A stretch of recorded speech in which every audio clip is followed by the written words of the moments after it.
വിഡ്ഢികളായ വ്യക്തികൾ ഇന്ദ്രിയാസ്വാദനത്തിന് വേണ്ടി കർമ്മകാണ്ഡത്തിൻ്റെ ക്ലേശകരമായ പാത സ്വീകരിക്കുന്നു. ഇന്ദ്രിയാസ്വാദനത്തിൽ അമിതാസക്തിയുള്ളവരെ മൂഢന്മാരെന്ന് വിളിക്കുന്നു. മൂഢനായ വ്യക്തിക്ക് ജീവിതത്തിൻ്റെ ആത്യന്തിക ലക്ഷ്യം മനസ്സിലാക്കുവാൻ വളരെ പ്രയാസമുണ്ടാകും. ഉപദേശോ ഹി മൂർഖാനാം പ്രകോപായന ശാന്തയെ.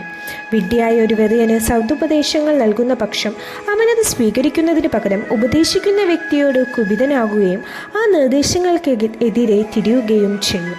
സ്വർണത്തിൻ്റെയോ രത്നത്തിൻ്റെയോ ഒരു മുക്കുകുത്തിയോ കമ്മലോ ധരിക്കണമെങ്കിൽ ഒരുവൻ അവൻ്റെ നാസികയോ കാതോ കുഴിച്ച് ദ്വാരമുണ്ടാക്കണം. കർമ്മകാണ്ഡത്തിൻ്റെ ഫലേച്ഛാ കർമ്മങ്ങളുടെ മാർഗത്തിൽ ഇന്ദ്രിയാസ്വാദനത്തിന് അത്തരം വേദനകൾ സഹിക്കേണ്ടതുണ്ട്. ഒരുവൻ ഭാവിയിൽ എന്തെങ്കിലും ആസ്വദിക്കാൻ ആശിക്കുന്ന പക്ഷം വർത്തമാനത്തിൽ അതിനായി ക്ലേശങ്ങൾ അനുഭവിക്കണം. ഒരുവന് ഭാവിയിൽ ഒരു കോടീശ്വരനാവുകയും സമ്പത്തുകൾ ആസ്വദിക്കുകയും ചെയ്യണമെങ്കിൽ അതിനുള്ള പണം സമ്പാദിക്കുന്നതിന് വേണ്ടി അവൻ ഇന്ന് കഠിനാധ്വാനം ചെയ്യണം. ഇതാണ് കർമ്മകാണ്ഡിയം.